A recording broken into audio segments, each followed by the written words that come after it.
Bismillah, Assalamualaikum warahmatullahi wabarakatuh.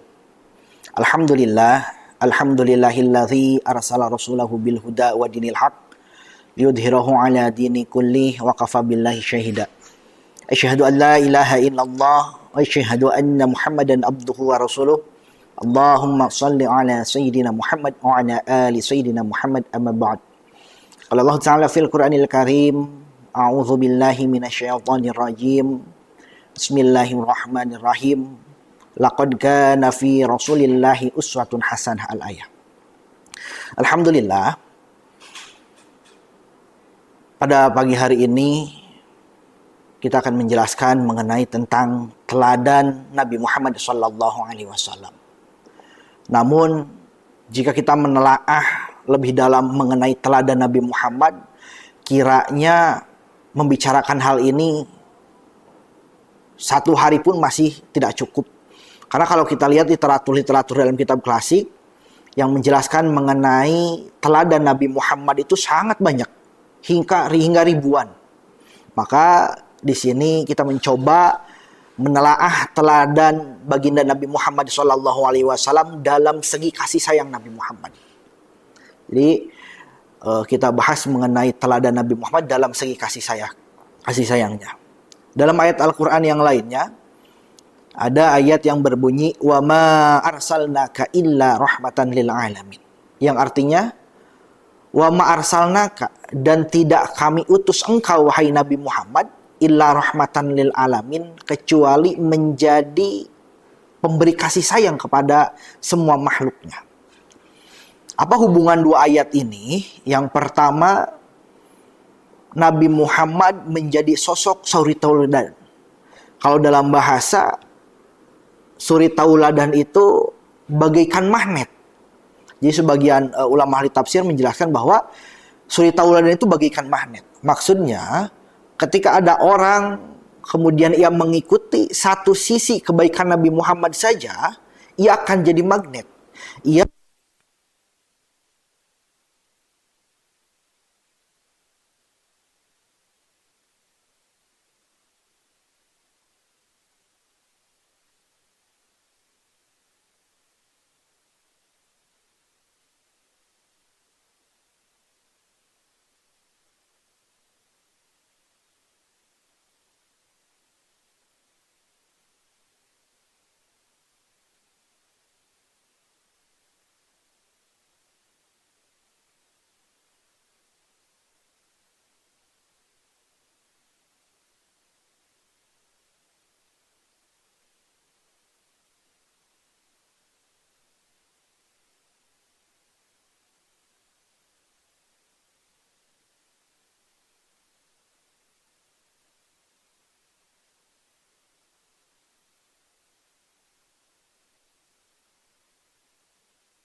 Nabi Muhammad karena udah berani ketika tidak ada pamannya.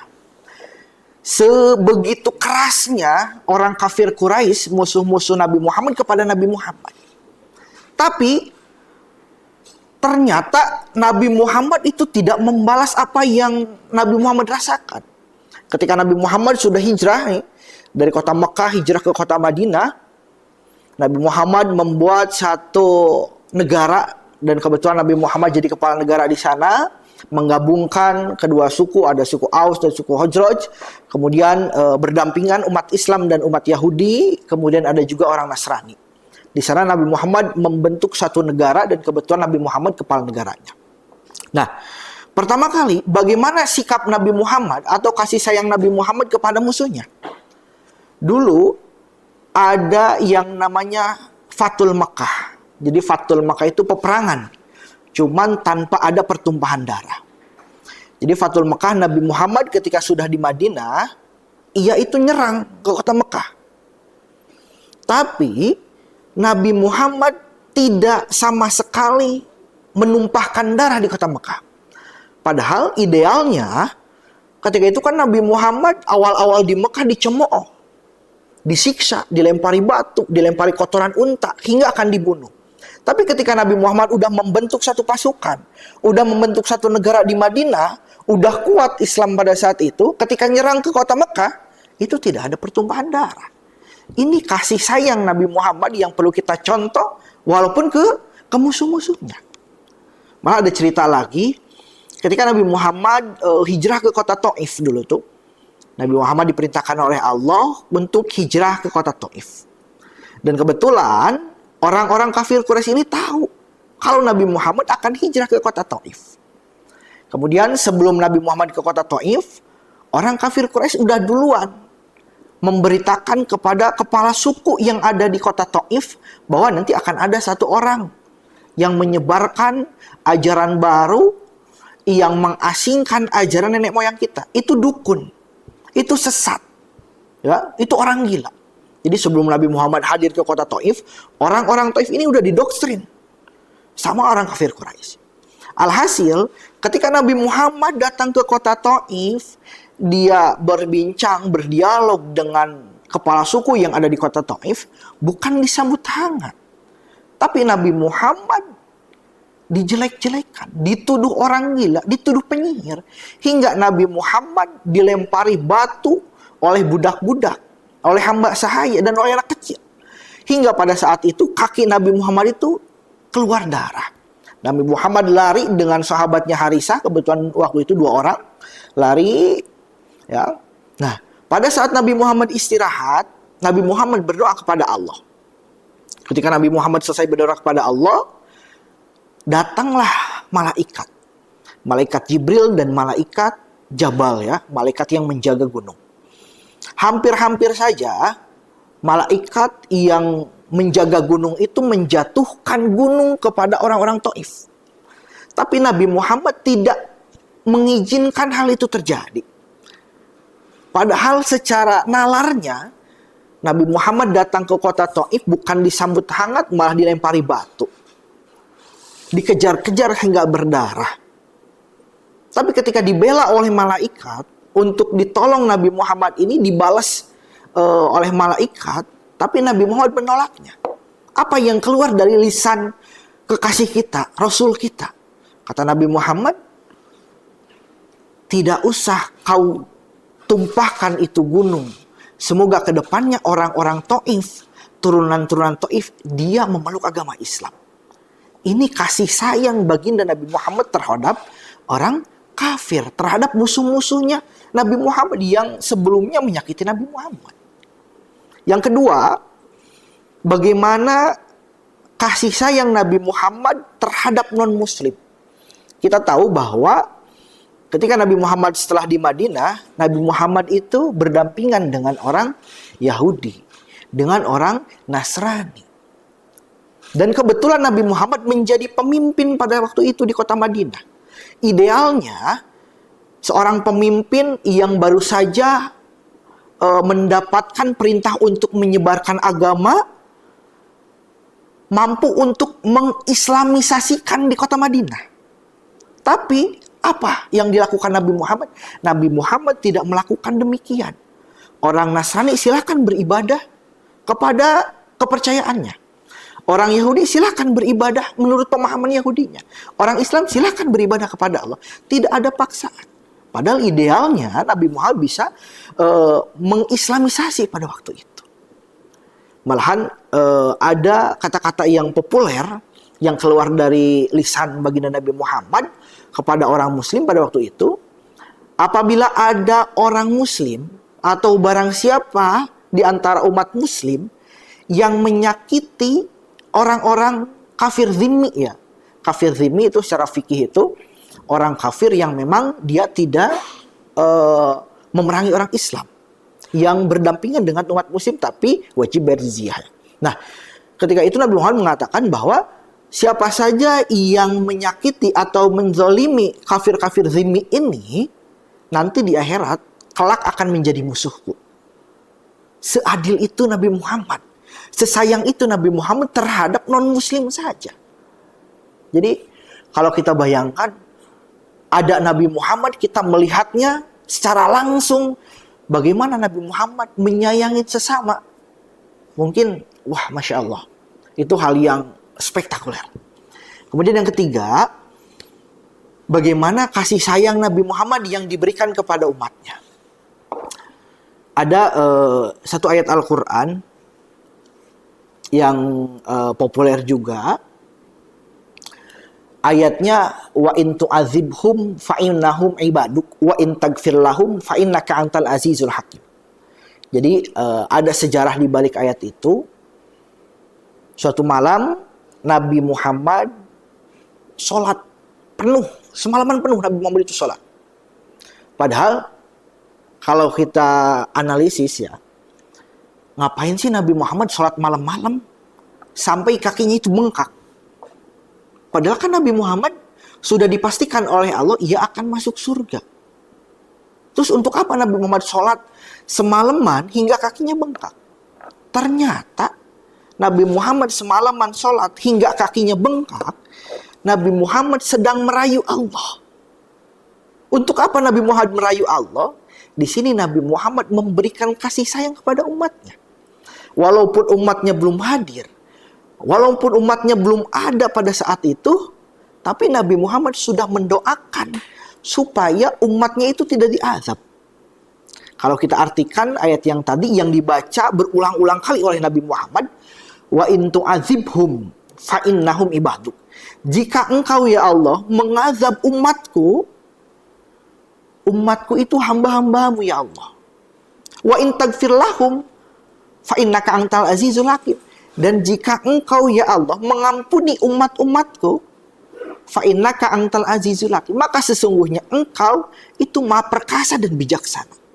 Ini rayuan yang sangat romantis dari Nabi Muhammad kepada Allah Subhanahu wa taala untuk tidak mengazab umat Nabi Muhammad. Gitu. Jadi sebelum kita hadir juga, sebelum kita azab, Nabi Muhammad sudah mendoakan kita. Itu kasih sayang yang Nabi Muhammad berikan. Ternyata bukan hanya itu kasih sayang Nabi Muhammad yang kita berikan. Mungkin kita udah tahu ya bahwa Nabi Muhammad mempunyai mukjizat. Mukjizat itu kebagi dua ya ketika diberikan kepada umatnya. Yang pertama ada mukjizat untuk dinaikkan ke tingkat surga yang lebih tinggi. Ada juga mukjizat yang Nabi Muhammad berikan kepada umatnya yang ada di dalam neraka kemudian diangkat ke dalam surga. Ada satu ayat yang paling saya senangi ya. Ayat itu berbunyi, "Tsumma awrasnal kitabal ladzina astafaina min ibadina faminhum zalimun linafsi wa minhum muqtasidun wa minhum sabiqun bil khairat." Arti dari ayat itu, "Tsumma awrasnal kitabal ladzi astafaina min ibadina." Allah berfirman, kemudian kami berikan, kami wariskan kitab ini, yaitu Al-Qur'an, alladzina astafaina min ibadina, kepada orang-orang pilihannya Allah dari hamba-hamba kami. Jadi dari awal kita sudah diakui oleh Allah Subhanahu wa taala dalam Al-Qur'an bahwa kita adalah umat yang menerima Al-Qur'an dan digolongkan umat yang paling baik di antara hamba-hambanya Allah. atau umat pilihannya Allah. Kemudian lanjutan ayatnya itu, faminhum zalimun linafsi, faminhum muktasidun, faminhum sabiqun bil khairat. Yang pertama ada zalimun linafsi. Jadi golongan Nabi Muhammad, umat Nabi Muhammad kelak di akhirat itu kebagi 3 bagian kalau dalam ayat ini. Yang pertama zalimun linafsi. Siapa zalimun linafsi? Orang yang zalim terhadap dirinya secara bahasa. Tapi menurut Ibnu Abbas, bahwa zalimun linafsi ini orang yang jangankan melakukan sunnah, melakukan sesuatu yang diperintahkan oleh Allah saja, sering ia tinggalkan. Itu zalimun linafsi. Yang kedua ada muktasidun. Ini pertengahan. Kalau muktasidun, ia melakukan kewajiban yang telah Allah perintahkan, namun untuk yang sunnah masih ia belum mampu untuk melakukannya. Yang ketiga ada sabiqun bil khairat, yang selalu paling depan melakukan kebaikan. Jadi kalau sabiqun bil khairat, ia melakukan kewajiban dari Allah, melakukan sesunnah dari Nabi Muhammad, kemudian meninggalkan kemakruhan dan meninggalkan sesuatu yang diharamkan oleh Allah Subhanahu wa taala. Nah, titiknya kasih sayang Nabi Muhammad dalam ayat ini bahwa yang sahabikun bil khairat menurut Ibnu Abbas, bagaimana nanti di akhiratnya? Yadkhulunal jannah bighairi hisab. Yang sabikun bil khairat ini dia masuk surga dengan cara tidak dihisab oleh Allah. Itu sabikun bil khairat. Yang kedua ada al-muqtasid, yang pertengahan. Gimana nanti di akhiratnya? Yadkhulunal jannah. Dia masuk surga. Ya. Hisaban yasir. Tapi ketika dihisabnya itu sebentar. Nah, yang terakhir yang zalimun li nafsi, ketika di dunianya jangankan sunnah, kewajibannya saja masih sering bolong-bolong. Jangankan meninggalkan kemakruhan, sesuatu yang haram juga masih dilakukan. Bagaimana ini nanti di akhiratnya? Kata Ibnu Abbas, yadkhulunal jannah. Mereka tetap dimasukkan ke dalam surga. Lewat apa? Bisyafaati Sayyidina Muhammadin sallallahu alaihi wasallam. Ia diberi syafaat, dimasukkan surga oleh Allah lewat syafaat, lewat kasih sayang Nabi Muhammad sallallahu alaihi wasallam. Kalau kita simpulkan, Nabi Muhammad tidak memandang siapapun ketika memberikan kasih sayang, baik itu kepada musuhnya Nabi Muhammad ataupun non-muslim, apalagi kepada umatnya. Umatnya belum hadir saja, belum ada saja, udah didoakan. Bukan hanya di dunia saja terhadap umatnya Nabi Muhammad sayang, nanti di akhirat juga Nabi Muhammad masih peduli terhadap kita, masih sayang terhadap kita. Maka dari itu, ayo kita bareng-bareng untuk meneladani sikap Nabi Muhammad. Kalau semuanya terlalu besar ya, terlalu luas teladan Nabi Muhammad yang kita ambil, dalam satu saja dulu, mengambil dari sisi kasih sayang Nabi Muhammad, kita ambil, kita aplikasikan, Masya Allah, itu udah sangat luar biasa. Mungkin cukup sekian, semoga ada manfaatnya untuk kita semua. Akhirul kalam, assalamualaikum warahmatullahi wabarakatuh.